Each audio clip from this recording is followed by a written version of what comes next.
It is reported that people have seen Camilla appeared multiple times around that place. A leaked decision from the British Privy Council has reportedly sent shockwaves through the royal family. Queen Camilla has allegedly been stripped of all involvement regarding Prince George's assets, trust funds, and legal future following a fierce confrontation with Prince William. The feud erupted when Camilla unexpectedly suggested reviewing the management of George's massive fortune, a move that immediately raised red flags for William, who suspected she was attempting to pave the way to exert influence over the heir to the throne. In a swift countermove, William secretly mobilized his legal team to bypass standard protocols and took the matter straight to the Privy Council, securing a ruling that completely shut the door on Camilla. Immediately after, the Prince of Wales took an even harsher step, freezing Camilla out of all meetings and documentation related to George, leaving King Charles with no choice but to acquiesce. But did Camilla merely ask an innocent question? Or was it the opening gambit of a long-planned strategy? And what exactly did William's secret investigation uncover that forced the palace to erect an absolute legal wall around Prince George? Windsor Castle had always stood as a silent witness to the turning points of history, a place where supreme decisions were forged behind thick, unyielding stone walls.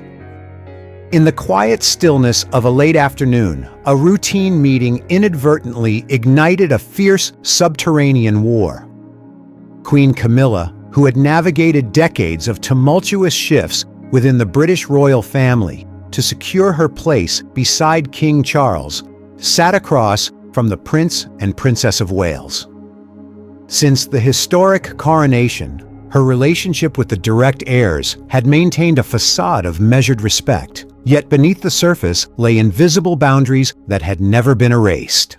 Seated opposite her were Prince William and Catherine, Princess of Wales, the figures representing the dynastic succession. Years of bearing royal responsibilities had honed in William a sharp intuition, making him fiercely protective against anything that threatened his immediate family, especially the future of his 3 children. Catherine sat beside her husband, maintaining her signature elegant composure, though her eyes missed none of the subtle movements across the table. Ever since King Charles ascended the throne, preparing Prince George for his future role as heir had become the central focus of the Waleses' every plan. They had consistently strived to shield the young boy from the intricate machinations of the court, erecting a formidable fortress around their son's childhood. The meeting had begun harmlessly enough, revolving around academic schedules, basic diplomatic protocols, and the long-term roadmap for Prince George as he approached his formative years. However, that veneer of peace shattered the moment Queen Camilla shifted the conversation. In a casual, gentle tone that mimicked a passing inquiry, she brought up the management structure of George's financial trust funds and their accompanying hereditary assets. She floated the idea that before the young prince reached legal adulthood, the framework of these massive estates ought to be thoroughly reviewed to ensure flexibility and alignment with the changing landscape of the wider royal family. The suggestion was deftly made entirely devoid of overt pressure, yet it instantly caused the atmosphere in the room to freeze. To William, the question was far from mere financial advice. A father's instinct combined with the mindset of a future king triggered an immediate heightened state of alert. He detected a glaring anomaly in the fact that someone outside the direct bloodline of succession was expressing such deep interest in core privileges that were strictly confidential. He sensed an underlying ambition, an attempt to intervene, or at the very least to secure a voice in shaping the material foundation and power surrounding his son. Sitting beside him, Catherine immediately felt the current of tension running down her husband's spine. The polite smile on her lips faltered for a fraction of a second before she regained her composure. Her gaze flickered briefly toward William's stern expression, a silent understanding passing between the couple. They both knew that in the royal world, a question about wealth was never just about numbers. It was a measurement of power, a test to see whose boundaries could be pushed back. William's prolonged silence lasted only a few seconds, yet it carried the heavy weight of a covert declaration of war in response to Camilla's curiosity. When the audience concluded without any further details being explored, Camilla rose and departed with her usual serene demeanor, leaving a stifling vacuum in her wake. William stood by the window, staring out at the vast courtyard of Windsor Castle with a heavy heart. The suspicion toward Camilla, long buried beneath courtly etiquette, had now resurfaced stronger than ever. He would not allow anyone, no matter how highly placed within the family, the right to trespass into the secure domain of the future heir. The decision was made in his office late that very evening. William swiftly summoned his most loyal and independent team of legal advisors.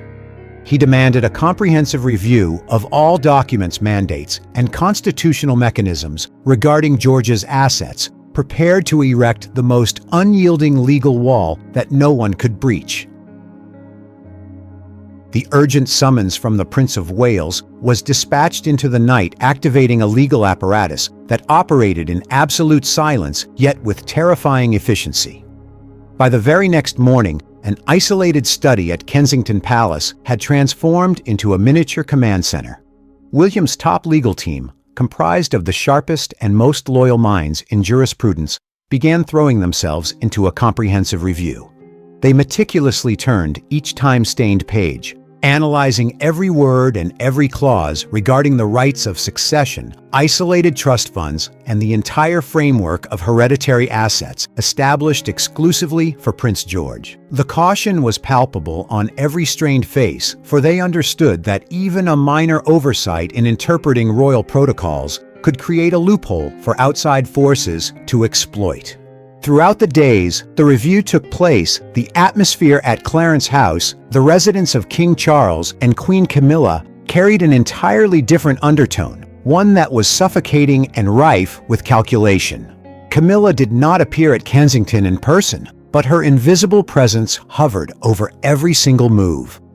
Through her closest aides, she continuously put out feelers and sought to convey the message that she was entirely blameless, maintaining that her question at Windsor was merely a constructive suggestion aimed at optimizing assets for the future generation. However, her restless pacing, the sharp gaze that tracked every internal report, and the hurried clicking of her heels along the palace corridors betrayed a growing anxiety. Camilla realized she had vastly underestimated her stepson's intuition and fierce retaliation.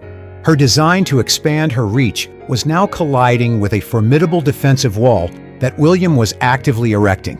Faced with this covert yet fierce resistance from Camilla, William's trust collapsed entirely.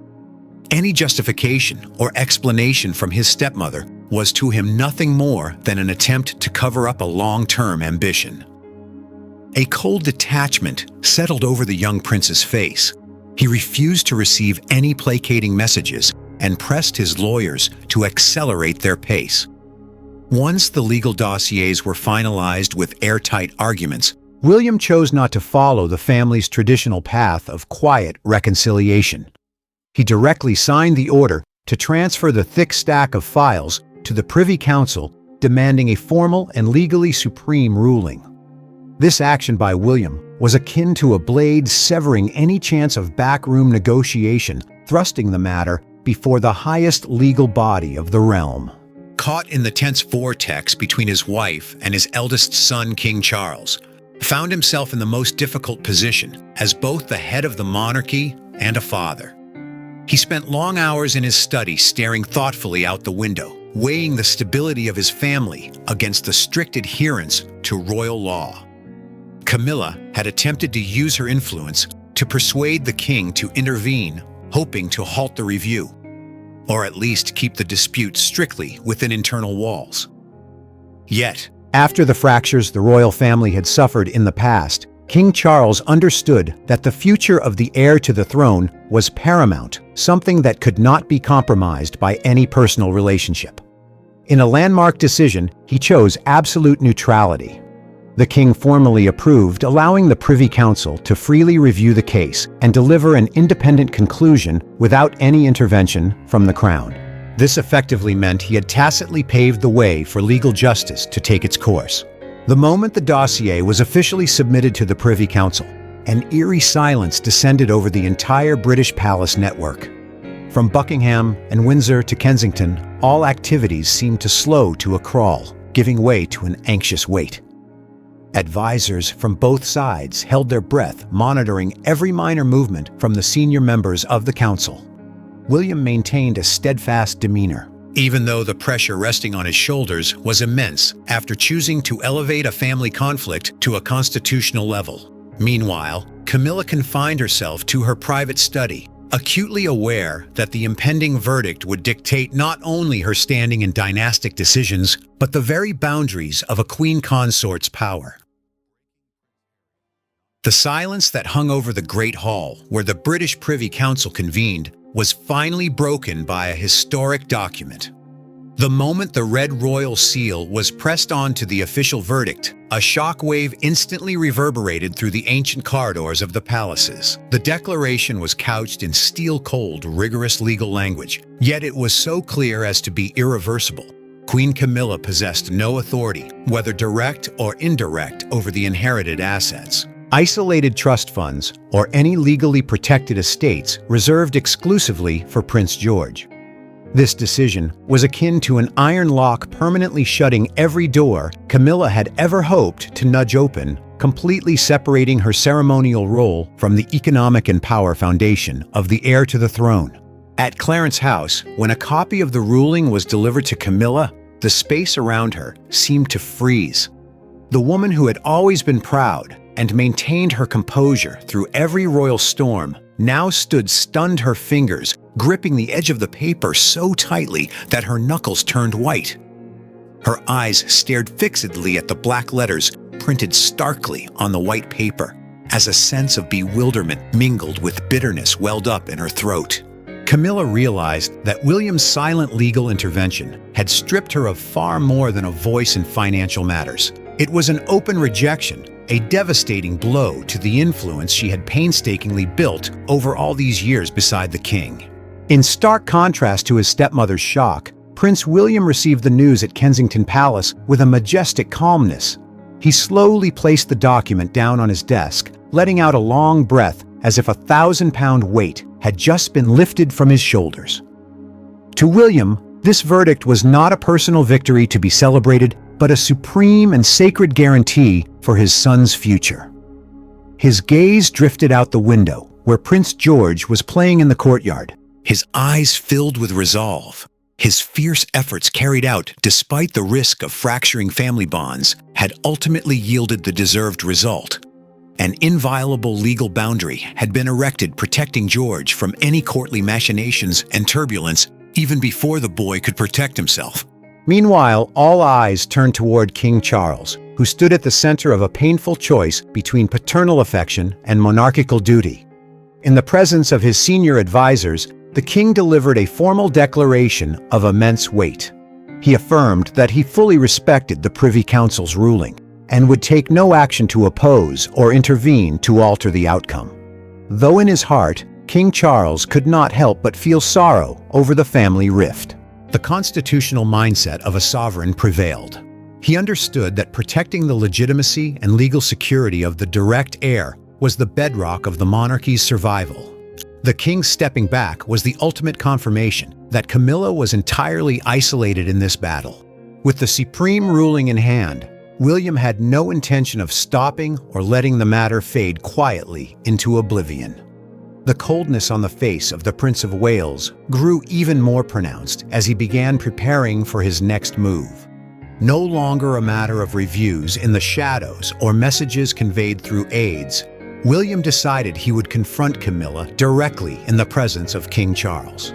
He wanted to personally draw the new boundary line, completely dismantling any remaining illusions and ensuring that this lesson would never be forgotten within the palace walls.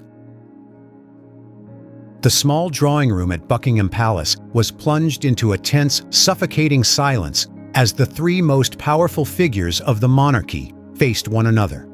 King Charles sat in the center, his face etched with the weary lines of a man caught between two worlds. On one side was the wife who had walked beside him through decades of turbulence, and on the other, his eldest son, the heir to the throne, whose resolute blood allowed no compromise.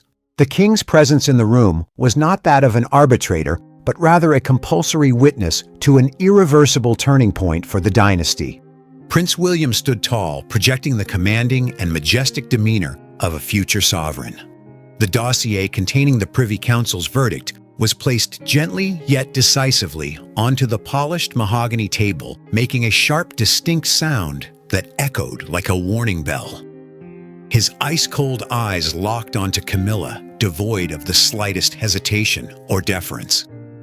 In carefully measured words, steel-edged and heavy with authority, William asserted an unalterable principle: the assets, succession rights, and legal future of Prince George constituted a sovereign, inviolable domain. He would brook no inquiry, no suggestion, and no intervention from any individual outside the young boy's birth parents. Every gesture, every direct look from William conveyed an unmistakable message that he was prepared to deploy every constitutional power at his disposal to crush any design directed at his son. Seated opposite this immense pressure, Queen Camilla struggled to maintain her customary composure, but the subtle tells of her body betrayed her true state of mind. Her features tightened slightly, her usual diplomatic smile entirely vanished, replaced by a bitter defensiveness. She offered a slight shake of her head, attempting to voice her disappointment at what she termed a disastrous misunderstanding. Her gaze flickered toward King Charles in a silent plea for support, trying to steer their thoughts toward the narrative that her question at Windsor was merely the spontaneous concern of an elder looking out for the next generation. Yet in the face of William's absolute coldness, those unvocalized explanations felt out of place and feeble. The trust between them had collapsed completely, leaving a yawning chasm that nothing could fill. King Charles looked thoughtfully at the dossier on the table, then raised his eyes to meet those of his wife and son. The king's heavy sigh seemed to carry the weight of history itself. He offered no defense for Camilla, nor did he reproach William for his somewhat ruthless resolve. Facing the unvarnished truth, the monarch spoke slowly, acknowledging that the Privy Council's ruling represented an ultimate red line. He emphasized that within a constitutional monarchy, the law and the security of the direct heir were the bedrock of national stability, and every member of the royal family, without exception, had to bow to that boundary. King Charles's affirmation was the final blow that severed any lingering hope Camilla had of turning the tide, officially sealing her isolation in this dispute. When the confrontation concluded without a single handshake or any semblance of reconciliation, William was the first to leave the room. His stride was swift and purposeful as he walked down the palace corridor. The tension in his mind had not dissipated. Instead, it had forged an intense drive for action. His next decision had hardened. William realized that the Privy Council's ruling alone was not enough. To permanently eliminate any future risk, he needed to overhaul the entire protocol, management structure, and personnel surrounding George's financial affairs. A plan to completely insulate George from Camilla's influence began to take shape in the mind of the Prince of Wales as he stepped out toward his waiting car.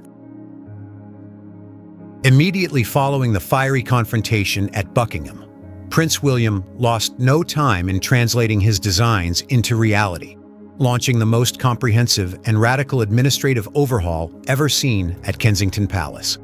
Stripped of any remaining leniency or familial deference, the Prince of Wales presided over a series of closed-door meetings with constitutional lawyers and the heads of the royal trust funds. Every legal document regarding Prince George's inheritance and massive estate was restructured, shifting entirely from a system of internal family governance to a formal legal oversight mechanism placed under the strict management of independent Crown institutions. William personally vetted the personnel roster, replacing intermediary positions with top financial experts bound by absolute confidentiality. Every seal and every key storing George's classified files was replaced, establishing an impregnable fortress. The most drastic measure in William's plan was the enforcement of a strict directive, the complete removal of Queen Camilla from any process of information access. From that moment on, her name vanished from the distribution lists for periodic reports, and she was barred from all meetings, whether for general discussion or progress updates concerning the young prince's future. William's aides received explicit orders. No document bearing a signature or any trace connecting it to Camilla's office was permitted to appear on the desks of the Asset Management Board. This was a punitive isolation, a cold redefining of boundaries that rendered Camilla, despite holding the highest title of a queen consort, an absolute stranger to the foundational future of the heir to the throne. This overt casting aside ignited a simmering wave of fury inside Clarence's house. Upon realizing that her familiar channels of information had been cut off, Camilla could not conceal her anger and bitterness. She attempted to push back by dispatching formal memoranda through her chief of staff expressing vehement opposition to changes she termed unjustified discrimination and the brutal sidelining of a family member. Camilla argued that William's actions were not merely a personal insult, but a disruption of the traditional royal equilibrium. However, in the face of these letters of protest, William maintained a chilling silence. He steadfastly refused to alter a single clause, viewing his stepmother's reaction as definitive proof that his decision to protect his son was entirely justified. The subterranean battle drew to a close when the dossier overhauling the management protocols was submitted to King Charles for his final signature of approval. Confronted with this decisive document, the monarch endured hours of deep internal torment. He looked at his wife, who was bearing the brunt of isolation, and then at the compelling and rigorous plan drawn up by his eldest son. Between personal affection and the duty to preserve the monarchy, King Charles knew he could not waver. With a somber sigh, he took his fountain pen and slowly signed his validation to the clauses altering the legal structure. The scratching of the nib on the parchment as it left the final stroke was the death knell for even the slightest possibility of Camilla ever touching George's future. The moment the document bearing the king's signature was returned to Kensington, Camilla's role in the legal future of Prince George was officially brought to a permanent close.